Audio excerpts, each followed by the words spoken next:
Histoire d'éveil spirituel et d'élévation de conscience, Curiologie, c'est le podcast des connectés qui cherchent des réponses au-delà du réel. Décroche ta ceinture et prépare-toi à voyager avec notre invité de la semaine. Bonjour à tous et bienvenue dans ce nouvel épisode de Curiologie. Pour ce dernier podcast de l'année 2023, c'est moi l'invité. L'année dernière, je vous ai raconté l'histoire de mon éveil spirituel et cette fois, j'ai envie de vous donner toute ma réflexion sur un sujet que j'adore, qui m'anime parce qu'il a été très présent pour moi cette année, la manifestation. Alors dans cet épisode, on va parler de la loi de l'attraction, mais pas que, parce que je trouve que pour manifester, il y a bien plus d'éléments qui rentrent en compte.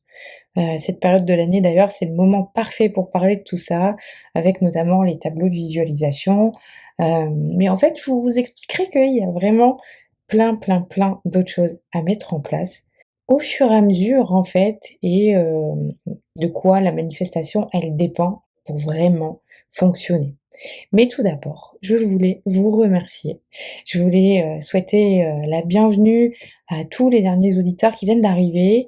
Vous serez bientôt 1000 abonnés, toutes plateformes confondues et ça fait vraiment chaud au cœur. Ça donne envie de se donner encore plus et de continuer à vous partager des belles histoires d'éveil spirituel mais aussi de plein de choses qui peuvent vous aider en fait à avancer dans votre spiritualité. En 2024, j'ai prévu plein de choses, notamment des cercles de parole pour que vous aussi en fait vous puissiez parler de votre éveil spirituel parce que vous êtes pas mal à venir me parler que c'est en train d'arriver, mais que vous avez personne à qui en parler. Alors, voilà, j'ai eu cette idée, ça fait un petit moment que ça me trotte dans la tête et voilà, n'hésitez pas à me dire en MP, sur Instagram, si, cette idée, de cercle de parole vous plaît. Ça sera en ligne, mais ça sera aussi en présentiel, dans le Pays basque, dans le Béarn et dans les Landes parce que, voilà, je suis, un peu, entre ces 3 départements et j'aime bien rencontrer les gens qui sont autour de moi donc ça sera, mêlé à des cercles de cacao sacré parce que, voilà, je commence à cheminer avec le cacao sacré. C'est une belle plante médecine qui, ouvre le cœur et du coup qui permet d'ouvrir la parole et je trouvais que ce mélange, était chouette pour vous permettre, de parler de votre histoire. Je voulais aussi vous demander, voilà, si vous aimez le podcast, mettez, 5 étoiles sur Apple Podcast ou sur Spotify.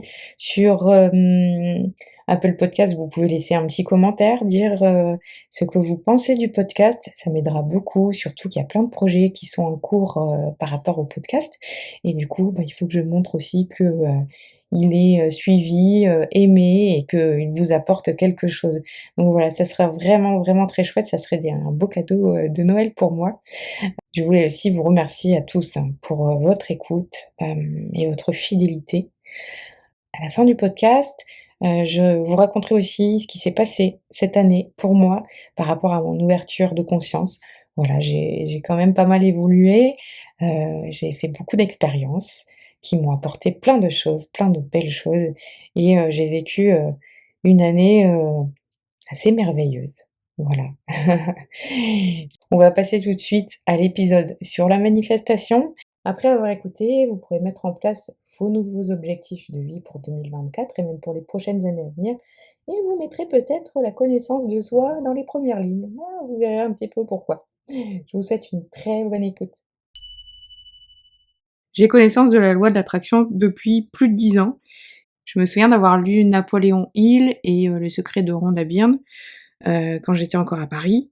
Et du coup, théoriquement, j'aurais pu me créer ma vie de rêve avec toutes ces théories en poche.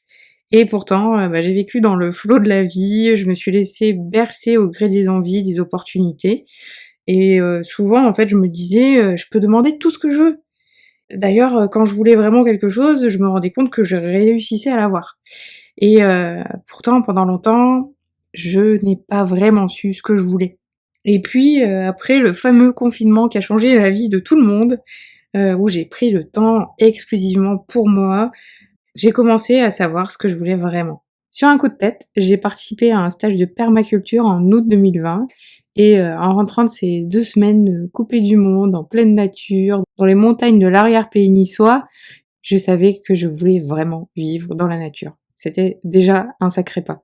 Le souci, c'est que ça ne collait pas trop avec, ma vie de citadine. J'habitais en plein centre-ville de Nice, dans un super appart avec toit terrasse. Mon ex l'adorait cet appartement, et lui, il avait besoin de vivre près de l'aéroport parce qu'il voyageait beaucoup. Mais j'ai demandé quand même, je savais pas, quand ni comment, mais je me disais que tôt ou tard, bah, ça arriverait. Et ça, c'était il y a 3 ans et 6 mois plus tard, après cette demande et ben, mon couple, il a éclaté en plein vol. J'ai quitté Nice et en suivant les messages et les invitations de l'univers, voilà, bah, je me suis retrouvée dans les Landes à Cap-Breton. À ce moment-là, j'ai rencontré plein de personnes merveilleuses avec qui, je pouvais enfin être qui je suis pleinement et assumer ma spiritualité et ça, c'était pas vraiment possible, quand j'étais à Nice avec mon entourage niçois qui était très, très cartésien. Là, je viens de te raconter, ce petit bout de vie pour t'amener mon premier point. Montre à l'univers que tu es prêt à écouter ses appels. En écoutant mes envies, en quittant mon lieu de vie qui me correspondait plus, en quittant le confort. Ça, c'est hyper important. J'étais hyper confortable dans cet appartement. J'ai quitté ma zone de confort pour l'inconnu total, en fait. Et tout m'appelait là-bas, hein. J'ai eu beaucoup, beaucoup de signes. Du coup, j'ai écouté et je suis partie. C'est à ce moment-là que j'entamais un chemin de connaissance de soi. Et c'est là qu'est mon deuxième point pour cheminer vers la manifestation, se connaître soi-même. L'introspection, à ce moment-là, c'est devenu mon activité préférée. J'ai lu pas mal de livres, dont celui de Lise Bourbeau sur les blessures de l'âme, qui a ouvert la voie à tout le reste. Je te le conseille vraiment, hein, ce bouquin pour commencer le chemin de connaissance de soi. J'ai fait aussi pas mal de breathwork. J'ai travaillé avec les plantes médecines, comme l'ayahuasca. Bref, tout ça, je l'ai raconté dans l'épisode de l'année dernière sur mon éveil spirituel. Tout ça pour te dire que plus j'avançais, plus je savais exactement ce que je voulais. Il y a l'astrologie aussi qui peut t'aider. D'ailleurs ce matin, j'ai eu, une super séance avec, Hélène Turner que j'avais déjà invitée en fait sur le podcast et Hélène, elle m'a fait mon thème, magico-spirituel. Donc elle a analysé mon thème astral et elle l'a plutôt orienté, du côté, voilà magique, qu'est-ce qui se passe dans le subtil, pour moi? Qu'est-ce que mon thème annonce? Voilà, selon mes planètes et waouh, c'était magique. J'ai fait pas mal de travail déjà sur, la connaissance, bah, de moi-même. Du coup, il y avait plein de choses que je savais. Il y a eu aussi plein de choses qui m'ont confortée dans, ce que je suis en train de vivre en ce moment et dans les choses dans lesquelles je suis en train de me lancer. La géobiologie par exemple et puis les cercles de cacao avec, la roue médecine amérindienne, tout ça, voilà, on voit le chamanisme dans mon thème. C'est, enfin voilà, c'est vraiment surprenant, c'est génial, c'est hyper poussé, ça va très, très loin et donc n'hésitez pas à aller regarder ce qu'elle fait Hélène, sur les thèmes magico-spirituels, c'est vraiment, vraiment très, très chouette pour aller vers la connaissance de soi. Revenons à nos moutons, tout ça pour vous dire que plus j'avançais à l'époque, plus je savais exactement ce que je voulais. Mon travail sur les réseaux sociaux commençait aussi à me peser. Ça avait plus trop de sens, pour moi. Je commençais à travailler sur ma mission de vie aussi. Il y a le livre d'Aubry Miss Paulet, Déchaînez-vous, qui est d'ailleurs très, très bien pour ça. Hem, 3 mois après ma retraite d'ayahuasca, je lançais Curiologie. J'ai aménagé mon van pour aller à la rencontre des écolieux parce que je souhaitais en créer un. Cette envie, en fait, je l'avais depuis, le stage de permaculture et je voulais, forcer un peu les choses.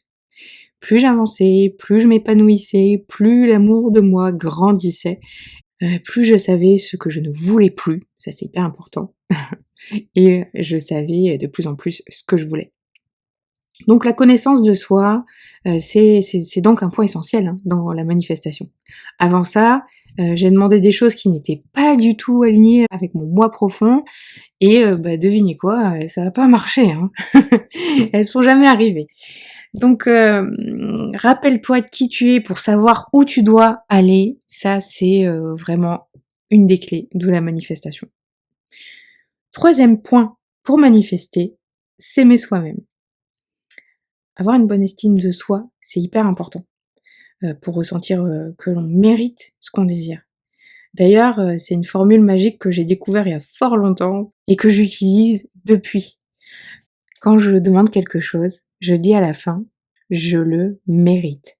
Souvent, on va mettre des actions en place pour aller dans ce sens et mériter la chose. Mais c'est vraiment magique en fait. Et ça va au-delà du mérite et du sens qu'on veut bien lui donner dans notre société. Je pense que ouais, il y a vraiment quelque chose. C'est comme une formule magique. Hein, ça va au-delà. Et voilà, essaye. Tu me diras.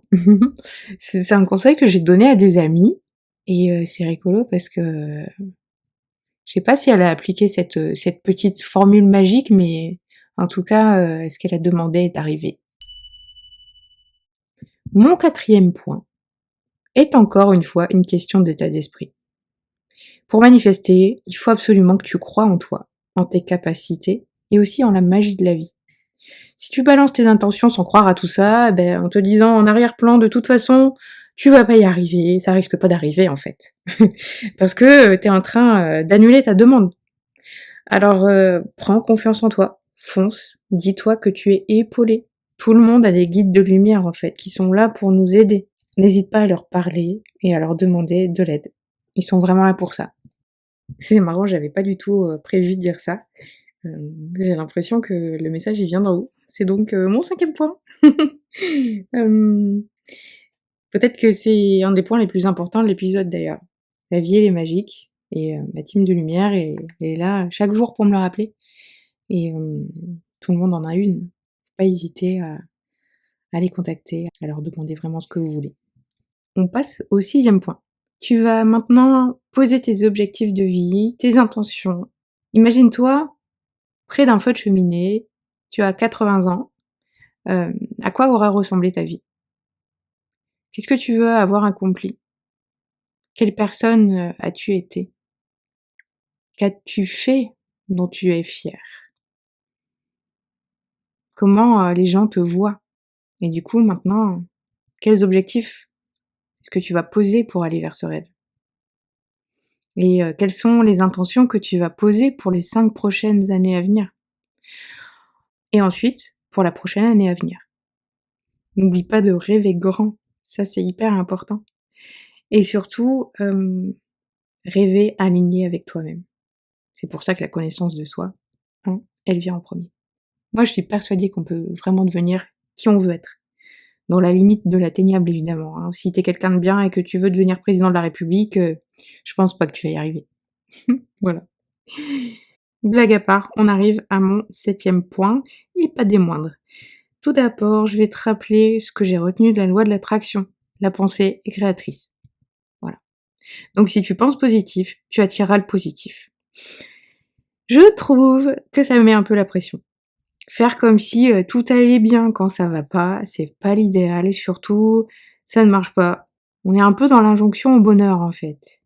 Bref, t'as compris que j'étais pas fan de cette pensée New Wave. Je pense que accueillir et accepter ce qui nous arrive, c'est déjà un sacré pas en avant vers le bonheur et le bien-être. Donc ça, c'était un petit aparté. Mais c'est pas là où je voulais en venir. Une des choses qui manque cruellement à la loi de l'attraction, c'est le chemin vers le cœur. Ok, la pensée, elle est créatrice. D'accord. Mais pour que notre intention, elle se transforme en manifestation dans la 3D, il faut absolument y associer un sentiment, une émotion, et qu'elle soit ressentie avec le cœur. Par exemple, tu veux écrire un livre et tu veux être publié. Qu'est-ce que tu vas ressentir quand tu verras ton livre dans les rayons de la Fnac? Quelle émotion tu peux y associer? Ressens cette émotion en faisant ta demande. Tu peux même faire une danse de la joie.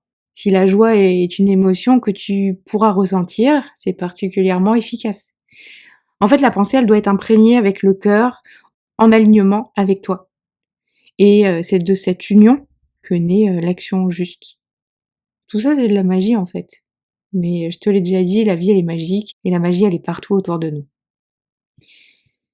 Si tu veux creuser le sujet de manière un peu plus scientifique, mais il y a le docteur Joe Dispenza qui en parle super bien dans son livre Devenez super conscient. Il est top ce livre.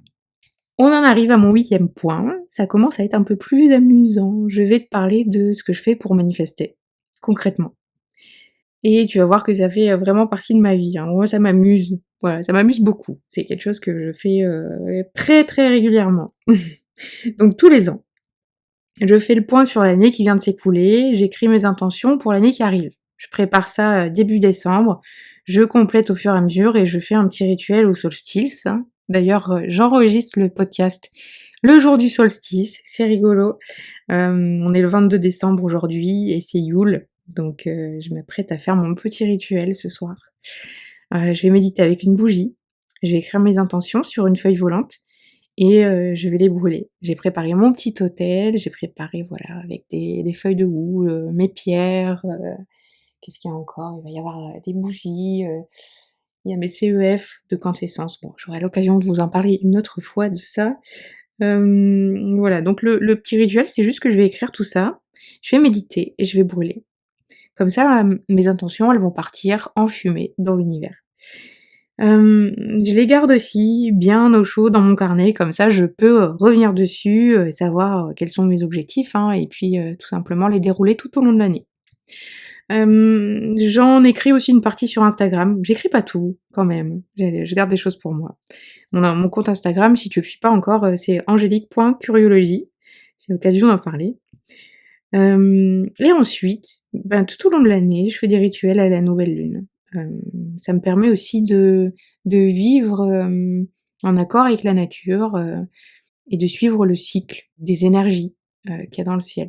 Parce que la lune, à chaque fois, ben, elle va être dans un signe différent. Donc il y a des énergies différentes qui vont être mises en œuvre. D'ailleurs, tu peux retrouver des super conseils sur les énergies à suivre sur les comptes Instagram de Bulletin des Étoiles. Hélène Turner justement encore et Marianne and the Moon, voilà, c'est un peu mes préférés pour voir un peu ce qui se passe, au moment T dans le ciel par rapport, aux nouvelles lunes et aux changements de signes aussi. Alors pendant ces rituels, je tire mon tarot amérindien ou des oracles. Je médite sur ce que je reçois et j'écris ce que je veux manifester ce mois-ci. Donc tous les mois, mais j'ai ma petite liste avec quelques intentions. J'écris tout sur mon carnet de bord et souvent, en fait, j'aime bien relire mes notes, de quelques mois ou quelques années auparavant et ce qui est fou, c'est que mon oracle m'a annoncé, des choses et puis elles sont arrivées. Pas mal de rêves assez fous, ils ont été réalisés aussi, quoi. C'est vraiment chouette de garder des traces, de ces rituels, surtout, bah, pour voir qu'ils sont efficaces. Ça, c'est complètement c'est magique, en fait, encore une fois. Ensuite, il m'est aussi arrivé de dessiner ce que je voulais. Je suis d'ailleurs retombée sur un carnet où j'avais dessiné, le projet d'un écolieu, créé autour d'une vieille bâtisse avec un chéri et il y avait un dôme géodésique, un jardin en permaculture et bah, voilà que j'ai manifesté tout ça, quoi et le dôme, bah, fait partie de nos projets. Donc quand je suis arrivée, que je l'ai connu, il m'a dit: «Voilà, j'ai envie de mettre une yourte ou quelque chose comme ça, pour, faire, tel projet». Je fais mais je l'ai regardé, mais je fais: «Mais c'est non, c'est mon projet ça». Et voilà l'image de la manifestation même. C'est complètement hallucinant ce qui peut arriver parfois.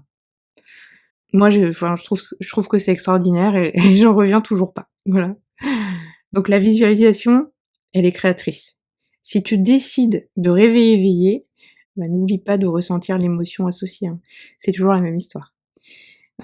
Tu peux aussi créer ton vision board. Fin d'année, début d'année, c'est vraiment le moment parfait.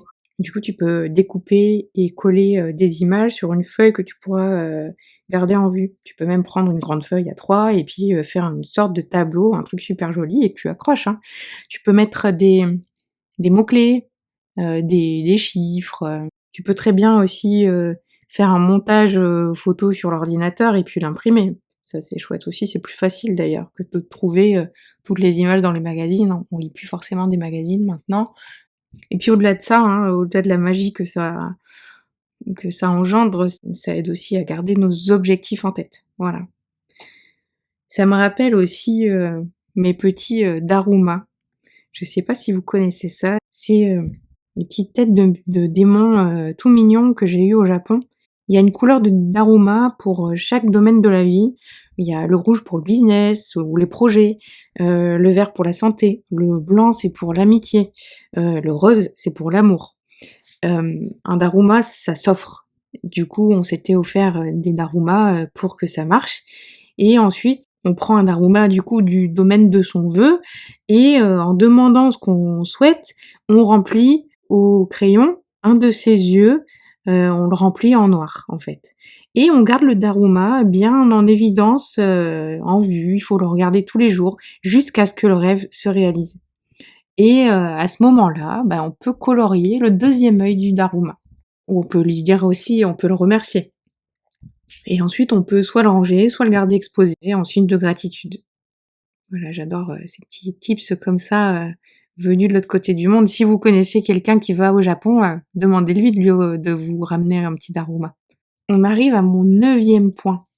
Savoir faire du vide pour laisser place au neuf. C'est hyper important. J'ai expérimenté ça plein de fois et j'appelle ça la théorie de la montgolfière. À chaque fois que j'ai lâché un métier que j'avais peur de quitter ou une personne, j'ai été comme récompensée. Tout s'est remis en marche, dans le bon sens. Le vide qui avait été créé, ça a laissé la place à de nouvelles opportunités et ou à encore plus d'amour de moi, par exemple, plus de bonheur, plus d'amis. Je trouve qu'on gagne tout à laisser derrière soi quelque chose qui nous rend malheureux, qui nous bloque surtout. Voilà, quand ça bloque et qu'on s'obstine à garder, qu'on a peur de lâcher à cause du confort, à cause des habitudes, et souvent, très souvent à cause de la sécurité. Peut-être que c'est le message que tu attendais en cette fin d'année. Je sais que on est beaucoup à avoir peur de lâcher quelque chose. Et pense à cette montgolfière qui s'envole et qui s'envole une fois qu'elle a lâché tous ses lestes. Moi j'adore cette image. Conseil numéro 10. Être le reflet de ce que l'on désire. En 2021, j'ai écrit la description de l'homme de mes rêves. Après quelques essais infructueux, on va dire, j'ai commencé à me sentir, voilà, vraiment bien toute seule, mais du coup à être le reflet de cet homme de mes rêves. J'ai tout fait pour vivre dans la nature. J'ai cultivé mon potager, j'ai vécu en autonomie.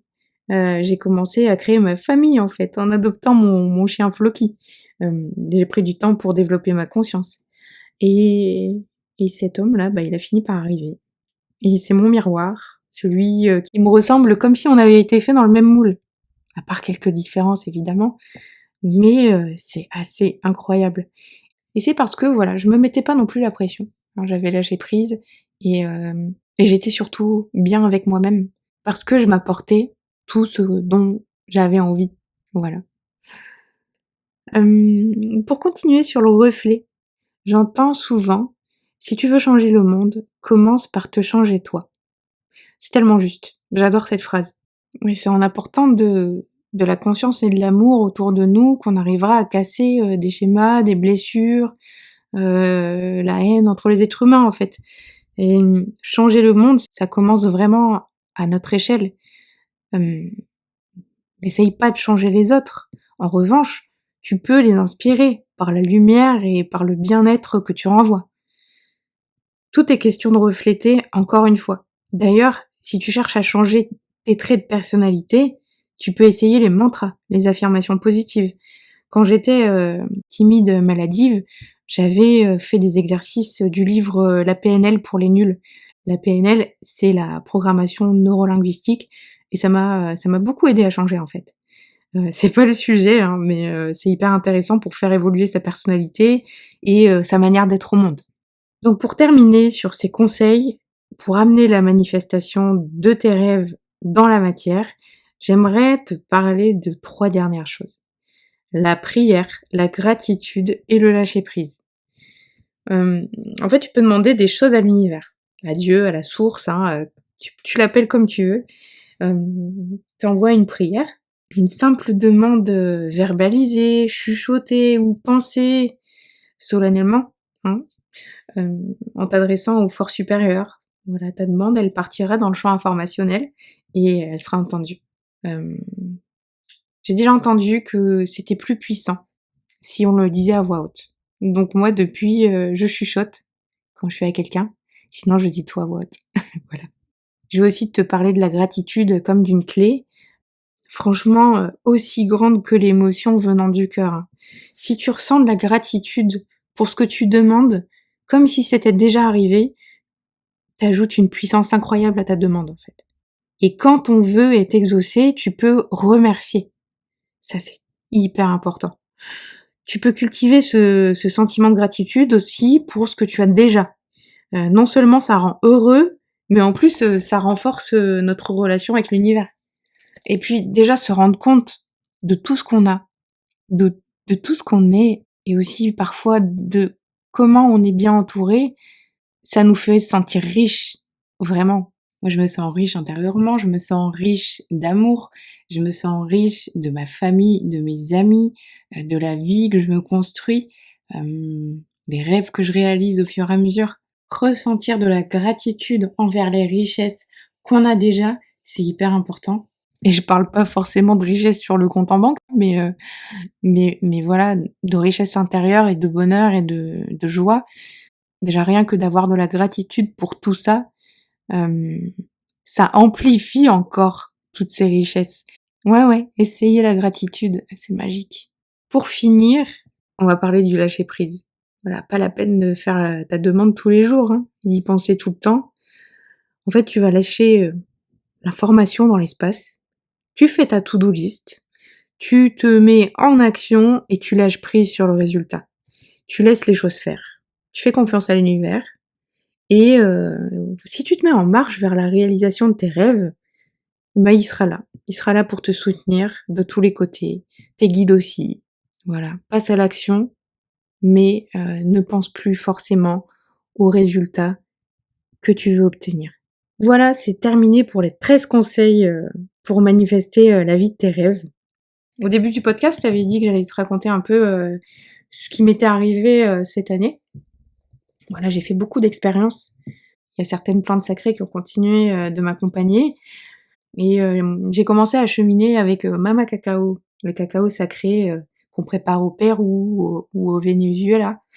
On le prend en fait dans des cérémonies spirituelles pour ouvrir le cœur. D'ailleurs, le prochain épisode, ce sera avec ma formatrice Mélanie, et vous verrez comme elle en parle, c'est vraiment merveilleux. Elle vous en dira plus sur cette belle médecine du cœur. J'apprends aussi la géobiologie. Et d'ailleurs, ça c'est encore un truc sur la manifestation. Moi, j'avais demandé de trouver un alchimiste ou un mage qui m'enseignerait les secrets de l'invisible. Et c'est en trouvant mon formateur de géobiologie, en fait, que j'ai manifesté ce vœu. Je m'en suis rendu compte au bout du la troisième journée de cours. Je me dis, mais en fait, c'est plus que la géobiologie là que tu m'enseignes. T'es le mage, comment dire, que j'avais demandé, hein. Tu sais, j'avais demandé ça à l'univers et puis voilà, t'es arrivé, quoi. C'est incroyable. Et je pense aussi qu'il y aura un épisode avec lui. On parlera de géobiologie, mais on parlera aussi de comment il lève les sorts. Il y a beaucoup de sorts qui sont jetés inconsciemment hein, par des personnes, hein, par la jalousie, par exemple, des gens qui sont jaloux de vous et qui sont tellement jaloux que ça crée une forme pensée qui va se mettre, par exemple, sur le siret de votre entreprise. Et du coup, ben, l'entreprise, d'un coup, elle marche plus. Et elle avance plus, il y a plus le CA d'habitude. Et donc lui, il nettoie tout ça. Et c'est assez incroyable hein, de mettre le nez là-dedans. Je suis vraiment heureuse, moi, d'avoir connu mon formateur Eddy et de découvrir, en fait, le monde de l'invisible, hein. La géobiologie, c'est aussi, discuter avec les gardiens des lieux. Donc ouais, c'est la semaine dernière, j'ai discuté avec une fée. Ça c'est au pendule évidemment parce que j'ai pas encore, enfin j'ai pas la visualisation, je les vois pas, hein, comme, c'est plutôt les enfants, hein, qui les voient. Hem, mais en tout cas, on a pu avoir un dialogue au pendule et ça, c'est quand même extraordinaire. Hem La géobiologie, c'est aussi parler des ondes cosmotelluriques, donc les ondes qui viennent de la Terre et les ondes qui viennent du ciel. En fait, ça harmonise tout ça. C'est aussi quelque chose de très terre à terre, hein, puisqu'on va aller mesurer les champs électromagnétiques qui viennent des antennes relais ou qui viennent des appareils qu'on a dans notre maison et qui créent des déséquilibres en fait et qui souvent créent des maladies chez des gens, des maux de tête ou même des insomnies. Voilà, ça commence par là. Hem, donc voilà, en 2024, bah, je vais me lancer là-dedans parce que je trouve que c'est passionnant. J'adore moi quand il y a un pont en fait entre le subtil et le scientifique. J'ai d'ailleurs c'est Hélène qui me disait ça ce matin, dans mon thème astral et mon côté, vierge, je suis sceptique, je mets les choses en doute, j'ai du discernement et j'aime bien moi avoir des preuves en fait. Des preuves que voilà, je suis pas en train de dire des bêtises et je suis pas en train d'inventer des choses. Et ça pendant très, très longtemps, ça m'a bloqué en fait justement mes perceptions parce que en fait j'y croyais pas, inconsciemment. Et bah voilà pour contrer tout ça, je suis en accompagnement aussi à la médiumnité avec la douce Pity. Voilà, vous êtes beaucoup, beaucoup à avoir écouté son épisode. C'est une des meilleures écoutes, de l'année d'ailleurs. Hem grâce à elle, bah, je commence vraiment à prendre confiance en mes ressentis. Je fais des ressentis photos et j'ai des retours des personnes qui me disent: «Bah, ouais, bah, là, en gros, tu as bon à 90 c'est exactement moi», ou «C'était la moi d'il y a un an et voilà, j'ai changé ça, ça, mais il y a un an, c'était pile poil qui j'étais à 100 c'est assez incroyable». Donc tout ça, ça aide à prendre confiance en soi et c'est vrai que quand on veut développer, ses capacités, faut vraiment pas hésiter à se faire accompagner. Voilà. Moi, j'ai hésité longtemps et je regrette de pas l'avoir fait avant. Bon après tout arrive au moment, pile poil quand il faut, hein. Ça, j'en suis consciente et tout ça, voilà, depuis quelques mois, ça m'ouvre aussi, plusieurs portes. Je rêve beaucoup et parfois, bah, c'est des rêves, assez bouleversants. Il y a des messages, il y a des connexions, au champ informationnel du monde. Voilà, je sais pas si vous suivez les stories, mais il y a un jour, je me suis réveillée complètement bouleversée parce que, ben, j'avais été, comment dire, j'étais un enfant, à Gaza, et il y avait l'armée qui arrivait et moi, en fait, je regarde pas les infos et j'étais pas du tout au courant de ça et en fait, là, j'ouvre Instagram et là, je vois, bombardement à Gaza, des comptes, en fait, de personnes, que je vois pas apparaître d'habitude, d'ailleurs et qui sont dans la spiritualité aussi et qui étaient en train d'informer au monde que, Gaza était en train d'être bombardé et voilà, ça m'a valu, 2 nuits blanches et plus de confiance. Mais voilà, c'était hyper dur, de ressentir tout ce mal et de voir tous ces enfants souffrir, quoi. Ouais. Voilà, en bref, bah, je travaille, à mon ouverture de conscience. Je médite, tous les jours. Cette année, j'ai appris, la méditation transcendantale. D'ailleurs, il y a un épisode avec, ma formatrice, Marie-France, qui a été publié vers, fin août. J'ai passé un très, très beau mois d'août, justement à apprendre ça avec une amie et c'était une période magique, ouais, parce que, bah, justement, plus je méditais, plus je manifestais des choses. Donc ça, c'est peut-être, hyper important aussi, hein, plus on se connecte à son soi, à son moi profond, à son âme et ben, plus, on va avoir, la communication facile avec, l'univers et la demande va être exaucée assez rapidement. Voilà. Après, cet été, il y avait vraiment des énergies qui étaient hyper fortes. Vers la mi-août, c'était hyper puissant. Faut aussi regarder un petit peu ce qui se passe, ah oui, j'ai pas pensé à parler de ça. Il y a les portails énergétiques.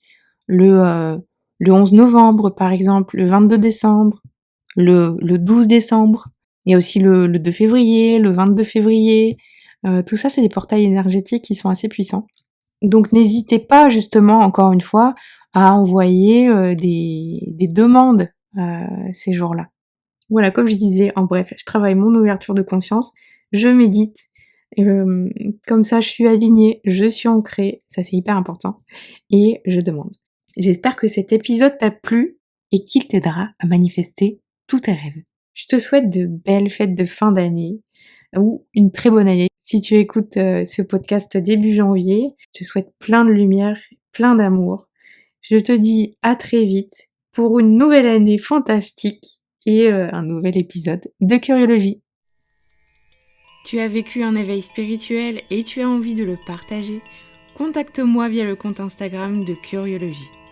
Si tu trouves que le podcast est utile, soutiens-le en laissant un commentaire. Tu peux aussi le partager à toutes tes amies connectées. À très vite pour un nouvel épisode de Curiologie.